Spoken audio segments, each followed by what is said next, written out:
What would you put in your backpack if you had a new coaching engagement but could only take a limited number of items? Each week, the Coach's Backpack looks at the multifaceted world of coaching and asks a new guest to tell us what they would take with them and why.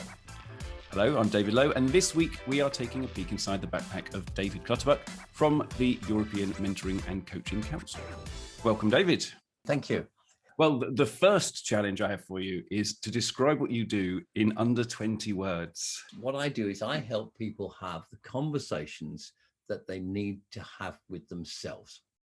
Congratulations. You are in a small elite group of people who have actually managed to describe themselves in under 20 words. Good start. Okay, so look, here is the challenge.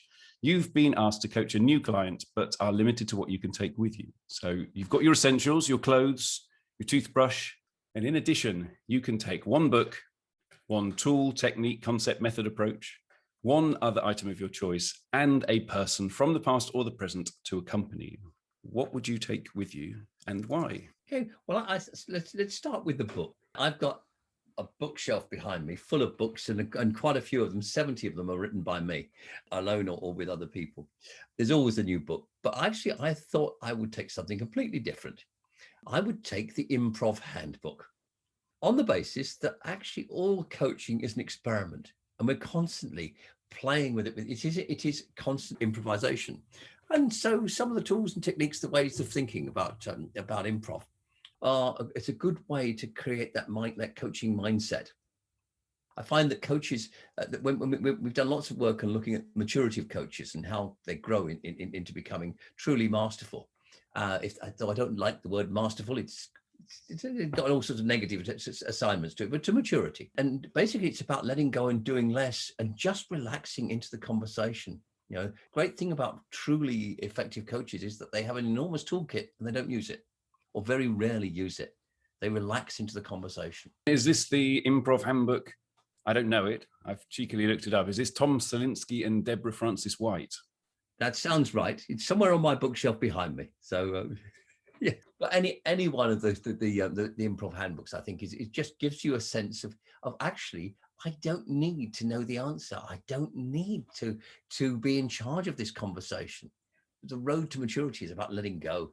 Have you ever done any improv on stage, David? This is the question. I've actually trained at the London Comedy School to do stand-up comedy, and I actually chair the research committee there, looking at how you can use laughter to keep kids out of knife crime, and if so for other social uses, and for helping the well-being of people with depression, for example. Some of the things that the school does. So it's a brilliant curriculum for just helping people to not to take themselves so seriously. Wow. Marvelous. Okay. So what else are you putting in this backpack? Well, we said we'd need a tool or technique. And the tool or technique I'd take is silence. The ability to shut up and really listen. Very often, when I'm teaching other coaches or supervising coaches, say the moment that you think you understand the other person's situation and their context is the time to shut up and listen properly. And so just being silent helps the quality of being present, but allowing the person time to think. So many times coaches, they're so focused on what am I going to say next when the person stops talking. It doesn't really matter. If the person stops talking and there's a silence, that's a great place to be. That's where they're going to be internally sort of turning things over, making different associations. It's their thinking time. If we interrupt that, we're actually not working in their best interests. And there's this thing we call the tyranny of the question. So you feel that you've got to ask another question, but I try and train the coaches I work with to have a question in mind, but to park it and not think about it. I've got a question there if I need it. And when the other person stops, instead of jumping in and asking you a question, which so many of the textbooks tell you should do, and I believe you should not, you just pause. And if they don't immediately carry on, you just nod and you just indicate that, anything else and so forth. And so they continue. And what happens is that by the time you get to the third iteration of this, either they've asked the same question of themselves, or they've asked a better question of themselves, or it's become irrelevant anyway. So you've got this process whereby the less that you do, the more that you achieve. And that's very hard sometimes for coaches at the beginnings of their careers to really to grasp. Feeling having to prove themselves. Yeah, it's a bit like having to come out of the coaching session with a solution. That's the coach's need. It's not the client's need. The client needs to come out of the coaching session with an advancement in their thinking so they can actually go and reflect and come up with their own solution based on new perspectives. Fabulous. Well, we're powering through. This backpack is getting filled up. So now you've got one other item and a person to choose. I would choose to take Fenelon. He was a French cleric in the court of King Louis XIV. And he was hired by the king to educate the king's son, a total brat. And what Fenelon did was to sit this horrible child down, and every time he had a tantrum or an experience, he would talk him through. So, okay, what was happening for you there? What have you learned from this? What were you trying to achieve, and and the impact that you had versus the intent that you had. And gradually, this young person became to understand themselves a lot better, and grew into a very personable young man. And what was happening here was that Fenelon was doing what Athena, the goddess of wisdom, who's the other person I might have taken along with me, and she basically sat down in the Odyssey over 3,000 years ago. The stories were written down, and with both Odysseus, the king of Ithaca, and his son Telemachus. They had an experience. She would talk them through what happened. She would use her wisdom to help them become wiser in turn. And Fenelon wrote a book continuing the dialogues of Athena with Telemachus. And it wasn't meant to be published, but it was. And he got into a lot of trouble for this because it was seen as criticism of the king. But this was the first leadership book in Europe. And it was all about having conversations that help somebody else become wiser. And I think to have this wise French cleric sitting beside me, that would be really something. I think that would be a wonderful learning experience, if only it were possible. It sounds like Fenelon co-authored Emotional Intelligence with Daniel Goleman. Reaching across, spanning those centuries. But it's certainly something that gives us a real insight into the origins of mentoring, and indeed of coaching too, because coaching really, it borrows from mentoring. So that's the origins of mentoring, and coaching, which is a much more recent invention, owes a lot to that history of asking people questions, of helping people to understand themselves, to get clarity. And indeed, we increasingly see the reference to people talking about mentoring as coaching plus. So it's all those basic skills of coaching, but you've got this experience and wisdom to bring to the party. So coaching is the essence of coaching is a process that you use. The essence of mentoring is the wisdom that you bring. Superb. Okay. And so what is your final choice? The item I would bring would simply be a notebook, because I'm constantly thinking of things and I want to constantly take notes. And I've done quite a few podcasts recently for various people on walking coaching and walking mentoring. And there's a wonderful metaphor here, because when you're walking alongside somebody, it's a very different process from being in front of them or behind them.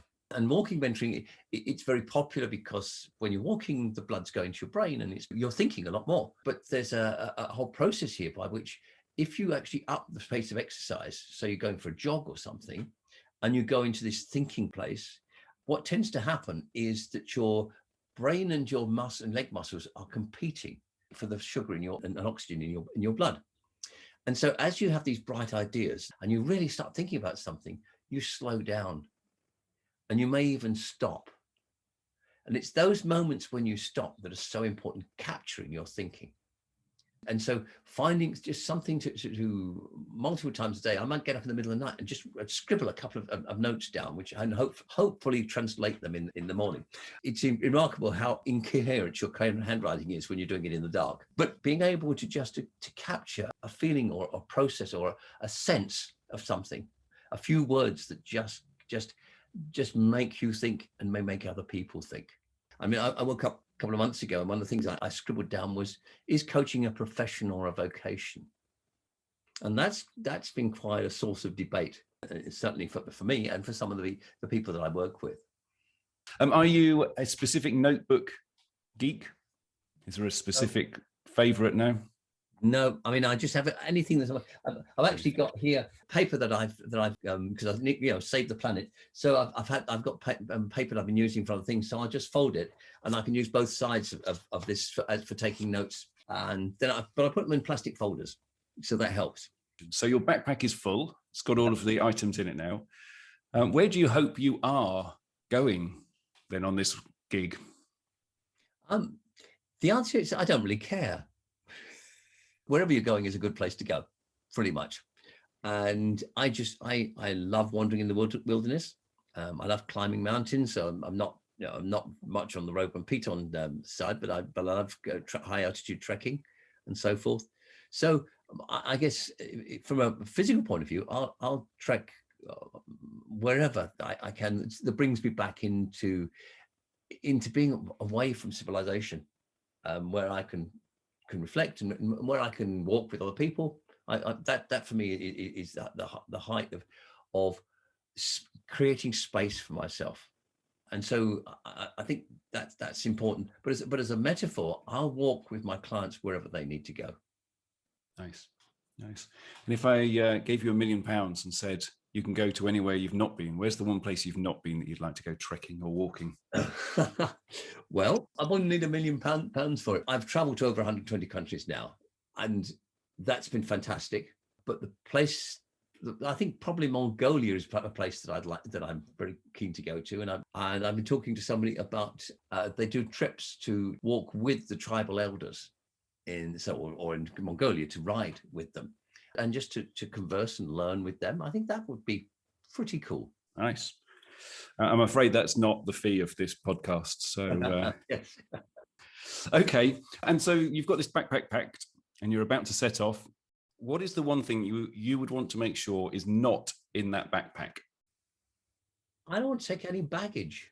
As we're learning more and more about effective coaching, it's about it's about letting go, about leaving, forgetting the need to be right, forgetting the need to have a solution, forgetting the need to have goals. All of those things are I think things we can just let go of. So for me, it's a metaphor of life that many people spend their lives gathering more and more possessions and more and more mental baggage as well. And just being able to say, do I really need that? It's rather like clearing out the attic.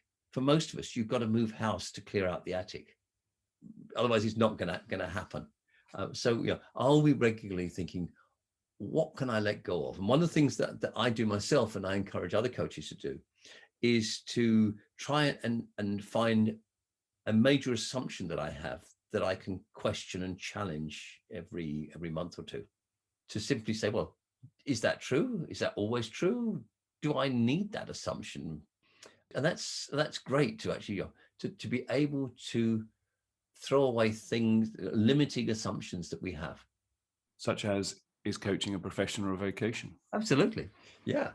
Superb. Well, thank you, David Clutterbuck, for being our guest on the Coach's Backpack. If people want to know more, where can they go? Simply to look at Coaching and Mentoring International, which is our international grouping, or David Clutterbuck Partnership, which is my tax haven, I suppose. Thank you very much. Thank you. And thank you for joining us on this episode of the Coach's Backpack. If you would like extra goodies such as free tools, offers, further info about our guests, and maybe even the odd peek inside their actual backpack, sign up to our mailing list at thecoachesbackpack.com. And don't forget to follow the podcast too. See you next time.